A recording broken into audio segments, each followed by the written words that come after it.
Hey everyone, Halcylion here. Today I wanted to share with you a small experiment I've done in Mountain Blade 2 Bannerlord, where I dive headfirst into the worst situation imaginable just to see what it takes to climb back up. I chose to do this on my main character instead of a new one because when you start a new save, the world is rather stable, but in 5 years, the situation is wildly different. As you can see, Botania rules half the continent. My first strategy for climbing out of rock bottom state is going to a friendly city and winning practice fights in the arena. The 250 dinars you get aren't much, but it's a lot when all you have is 0. But for this to be challenging, I wondered what would I do if on top of it all, I had nothing to eat. You see, when your party runs out of food, not only does morale take a dive, but you also start to steadily lose HP, and if it goes below 20%, you become unable to fight. Starvation would have added another layer of challenge, as I would have had to find other ways to make money besides just going into the arena. That, and I would be totally 1000% defenseless on the world map. Having no food and no health would have forced me to look for quests, such as this one, where you're being given some items by someone naive enough to believe you wouldn't just sell them into the nearest town for an immediate payday. If you truly hit rock bottom and you are unable to fight, the best way to get some starter money is to go to a village or town and look for such a quest and screw that person over as you take the first step out of overwhelming poverty. Alright, now that you have some context, let's move on to Act 1, the setup. You see, you have to try very hard to reach rock bottom. It's almost impossible to get into this situation by accident. Which is why I went to great lengths to handicap my start as much as possible. First thing I've done was sell all my food and let my soldiers eat the remaining crumbs, so that when I'm left all alone, I'd have nothing. Then I released my army from its service, disbanded all caravans, kicked out my companions, and sold all my workshops, so that I wouldn't get any money to make my life easier. The 760,000 dinars I amassed during this playthrough were all spent on expensive items, and it actually took a bit of effort to get rid of the remaining 21 silvers. Grain would sell for 20 coins, and I would still have 1 coin in my pocket. That's not truly rock bottom, so I sold an old horse to get precisely 30 dinars and spent it all on a piece of clay, a perfect representation of becoming dirt poor. Next, I needed to get rid of all my earthly possessions by dumping them in the center of town. Whoever found all that stuff is now set for life. But this was not all. I still had my civilian outfit on, and I could easily sell all those items to get enough money to start trading.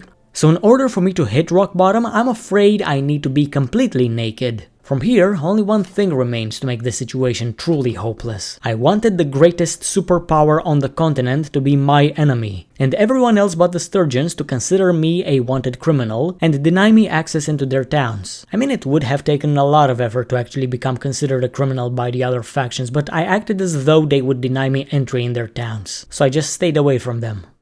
To declare war on Botania, I decided to attack these peasants, but they were moving too quickly. So I attacked this caravan instead. Because I am not 1000 stat man, I simply got flattened by this beautiful cavalry charge. 4 spear hits in less than 1 second. I wish my own cavalry was this competent. By all rights, I should be dead by now, but I got the superpower of being a protagonist. The only way I die is if someone decides to execute me, but nobody kills you without a reason. So this caravan took me prisoner, but instead of turning me into the nearest city, they just dragged me along until they saw this huge pile of morons and decided that I was slowing them down. I was let go, and now I could officially say I have hit rock bottom. The situation won't get much worse than this. In fact, it got better because I left myself with 0 days worth of food, and after being dragged with a caravan, I now have 19 days worth of food. Did they take pity on my pathetic existence?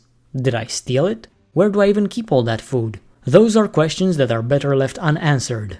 Now, if you have 0 food and can't buy more, there's something you can actually do to get your health back up to 100%. Simply wait in a town and you'll see yourself recover. I assume your character adopts the freegan diet and just eats whatever moldy piece of bread the townsmen throw into the trash.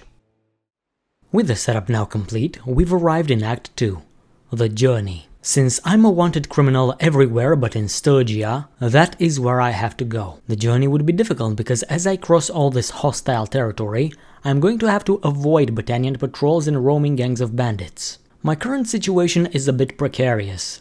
A hostile lord is right behind me and a huge horde of bandits in front. Luckily for me, the horde is too slow to mobilize and catch me, and the lord is too afraid of the horde to chase me down. So this went pretty well for me. After looking at the map, I decided to head over to Balgard. The trip would not be easy. After walking for a bit, I spotted a bunch of looters occupying the bridge, but they were too busy chasing after peasants to be a problem for me. As you can see, there's lots of villager parties roaming the world, but they are too preoccupied with their daily routine to care about their #1 public enemy running around in his undies. By default, villagers in caravans try to avoid combat, even if they have numeric superiority. Not much after, I notice a hostile lord. Thea. Must be a lady, not a lord. Not that it matters, I don't want to be anywhere near her army. Luckily for me, night falls and the reduced visibility conceals my movement through this forest. Another hostile lord is around, but apparently he cares not about my pitiful existence. It's safe to pass. The fastest way north is through this forest. But my trip was interrupted by these 7 looters who want me to pay them for safe passage. I would have gladly given them 100% of my 0 dinars, but that's not good enough for them, so they're not letting me go. I'm left with 2 options. Put up a fight, get beaten to a pulp and then get captured, or simply surrender and just get captured. Maybe they're not going to kill me if I just surrender peacefully. Maybe they'll just drag me along for a couple of days, but after realizing I have no use for them, they'll let me go. Realistically, they just probably slit my throat for entertainment, but Calradians have a strange sense of honor and don't just kill for the sake of killing. While being marched around the world is a terrible ordeal, at least they're heading north. So when I inevitably make my escape, I'll be closer to my destination. It didn't take long to escape from them, now I just need to keep going north. Not long after, I had to pass through a group of 4 hillmen and an army of 100 battalions. Hoping that the army would mobilize more slowly, I went closer to them, but they quickly overwhelmed me and I had to surrender. To add insult to injury, they took me even further away from my destination as they started besieging the city of Diathma, belonging to the Empire. More bats flocked to this cause and the army grew. Stuck in a siege camp, I could only wait. I don't know yet what for. Looks like the imps are preparing to make their move. 2 days after my capture, enough Imperial forces mobilized to defend their town. This doesn't look good for the bats, but it certainly looks good for me. Perhaps in the confusion I can make my escape. Imperials, I thank you for your service. Analyzing the surroundings, I realized it will be quite difficult to reach Balgard, but perhaps I can take refuge into one of the Sturgians' castles on their border. I mean, I could have just spent some time in Diathma, but I'd have had to sneak in, since I'm a wanted criminal in these parts. Let's head north and hope nothing else happens. Bunch of looters. Let's wait for them before we continue. Meritor has a really nice army, but it's not nice enough for me to join it as a prisoner. Perhaps it can be avoided. Well, now some forest bandits are giving chase and they're coming from the south. At this point, being a prisoner of Meritor would be a better deal since he's going north. Perhaps he's tempted to capture me and save me from the bandits? No such luck. Another gang managed to intercept me and my only choice is to let myself get captured. Knowing my luck, they'll take me back south. Again, I tried to offer them 100% of my belongings, but they're disappointed, so they just decide to take me prisoner for what feels like the 100th time. Back at Diathma. 1 step forward, 10 steps back. Oh well, all I can do is continue. After going for a while longer, I spot Caladog's huge army. I'd rather not march along them, so I go through the mountains. With a band of looters right behind me, and it looks like they're the better runners. I know what awaits. Further delay as they take me back south. Damn, can't these bastards just head north for once? Do they always have to drag me away from my destination? As I'm being paraded through the snow by these looters, I notice the area is swarming with Battanian forces. Luckily for me, I make my escape in a spot which allows me to simply go around them and head back north. But it would appear a Battanian lord, Ovagos, is giving chase. Well, it looks like I can outrun his warband, so maybe I can take refuge in this village so that I may go to Balgard without him on my tail. Uh-oh, he got me. Today I learned the hard way that villages don't keep you safe from hostile warbands chasing you. Oh well, looks like I'm going back south. I had a speed advantage, I should have just hidden behind some Sturgian castle walls. Better luck next time, I guess. Looks like I am once again part of a huge marching army, but they have engaged in a fight with the enemy, and while it looks like they're about to win, I can make my escape while they're busy slaughtering their enemy. While they're preoccupied with the fighting, I shall make my escape towards Sturgia. Hopefully I can reach one of their towns without further incidents. I decide to take refuge in this castle and wait until nightfall. No enemies can spot me sneaking around at night. After dusk I decide to go to Varchik, but I notice from the distance that it is under siege, so I quickly change my mind. I'll head over to Balgard. The wise choice would have been to wait out the daylight hours within the safety of the castle, but I stubbornly decided I'll save time if I just head straight towards the town. That was a mistake. Now I've been captured by sea raiders. At the very least, they're headed towards my destination, so this isn't so bad, if we ignore the fact that I've been running in my underwear through the snow for nearly a month. After several days of suffering, I finally escape and make my way to Ov Castle as my last pit stop before I go into the town. I gotta wait until nightfall to prevent being dragged away from my destination by another marauding group of bandits. At dusk, I have left, and after walking for a bit, I have finally reached the city of Balgard. This is where I can start being hopeful for the future. This entire journey took an entire month. I started in the 9th day of winter and arrived here in the 9th day of spring.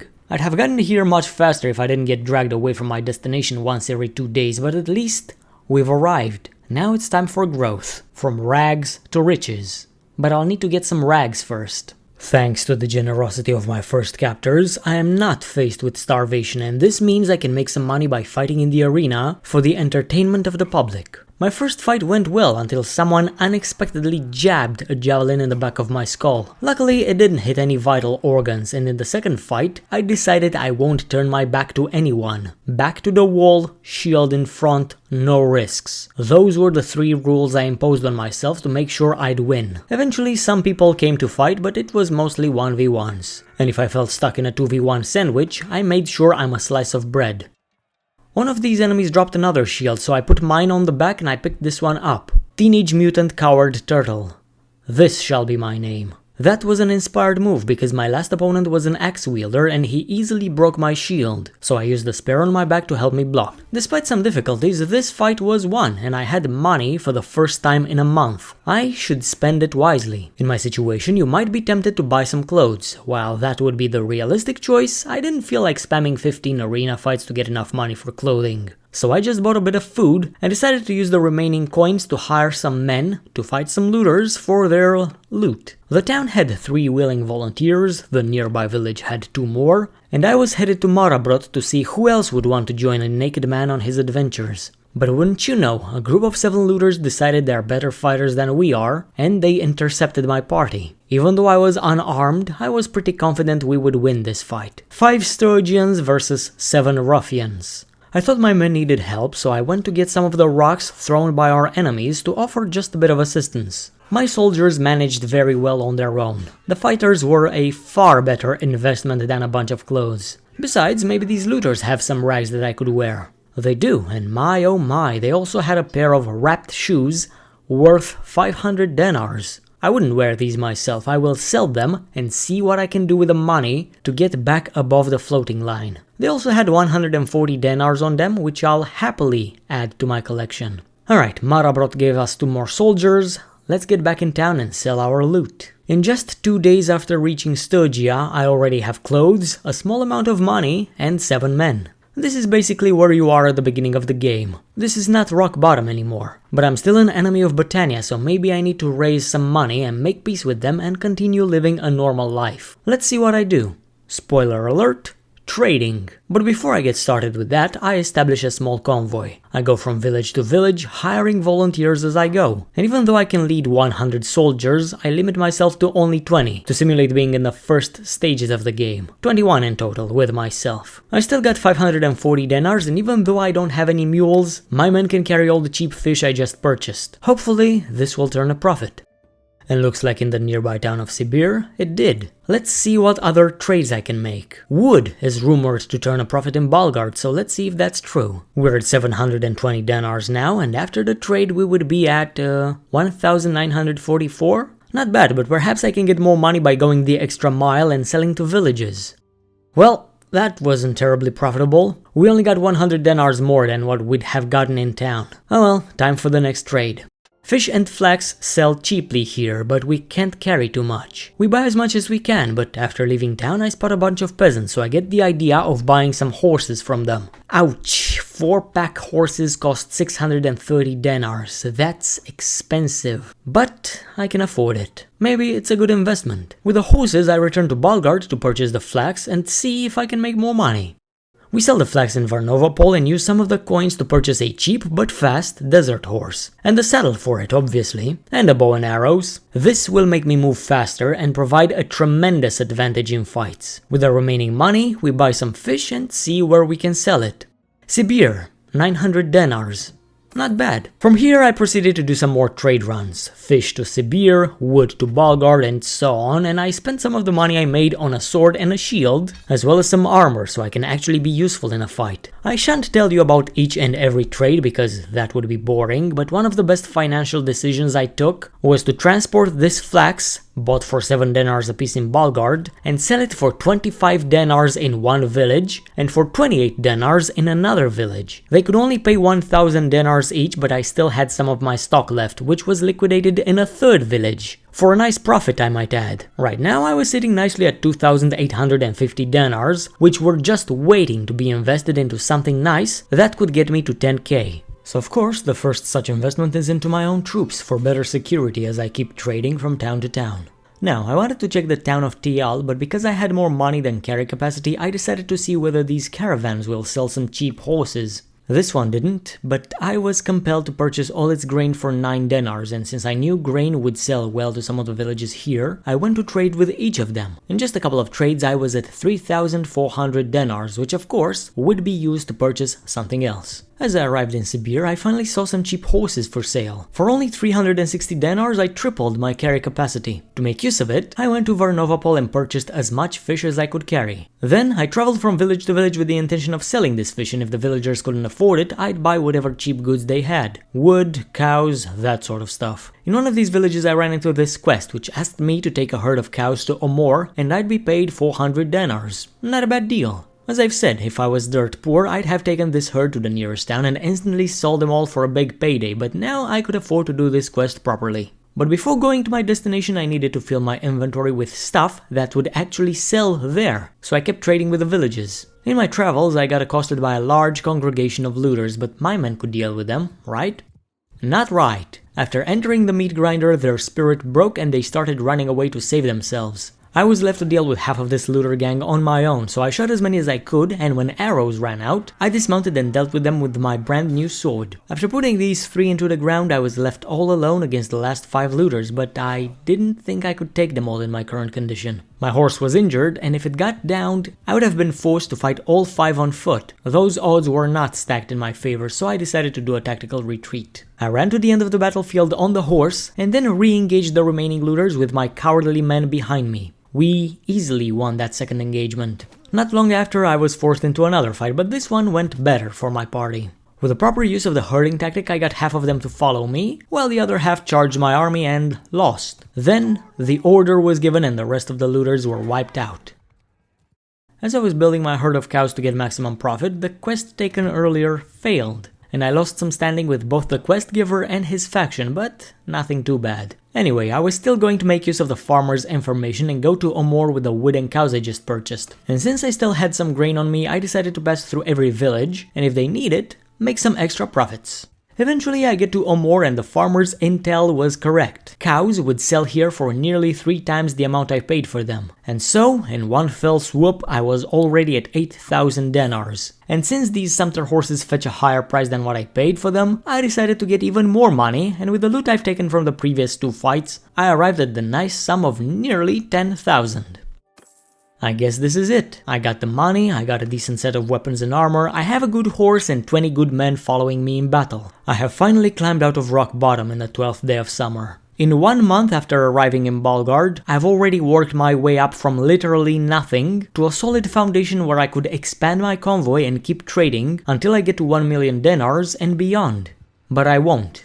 This was just an experiment to see what could be done if somehow I were to lose everything I ever had and couldn't simply reload my game. And when Bannerlord leaves early access, I'm pretty sure we will get an option such as this one from Warband, where you have to deal with the consequences of your actions and own up to your mistakes. This was to show that you can actually recover even after having everything taken from you. As my final act, I decided to make peace with Botania. So I waited for Melidir to finish besieging this castle, and when he approached me with malicious intent, I simply suggested that I will pay to make peace with his kingdom. I had over 9,000 dinars. I was sure I could afford to pay the fine for assaulting that caravan 2 months earlier, and I was surprised to see that all it took to make Botania cease its hostilities towards me was 1 dinar. Huh, I guess the fine was proportional to the damage I caused. Anyway, I gave him 1,000 dinars just to make sure we're cool. The only problem is that I'm still considered a criminal in Botania, and I don't yet know how to fix that, so I'm not allowed into their towns anymore. I would have to trade with villages, but eventually worked my way up to a nice round sum of 10,000 dinars before I decided to declare this experiment an overwhelming success. But that was only half of my experiment. The other half is this video's format. You see, a few of you were asking for a trader playthrough, and I'm trying to figure out how to structure it. Which is where you guys come in. See these 2 buttons? If you want more lower effort but frequent content like this one, with a focus on trading, give this video a like. But if you don't think I've done such a good job today and would prefer to only see detailed tutorials like my advanced trade guide, use the other button and dislike this video. And if you'd rather give a more specific suggestion than a like or a dislike, leave a comment and I shall take your feedback into consideration. Another experiment I ran were the daily live streams. I wanted to see how I would do, and to be honest, I'm not a streamer. I'd much rather stick to making videos, and the streams are taking a big chunk out of my time dedicating to video editing. I mean, this one should have been done in a couple of days and it took me a week to actually finish it, so yeah. I'll still hang out on a live stream once every weekend, but my main form of content on YouTube are gonna be videos. So there, just felt like giving you guys an update. Anyway, this was all I had to say for the day. Thank you for watching and I hope to see you all next time. Goodbye.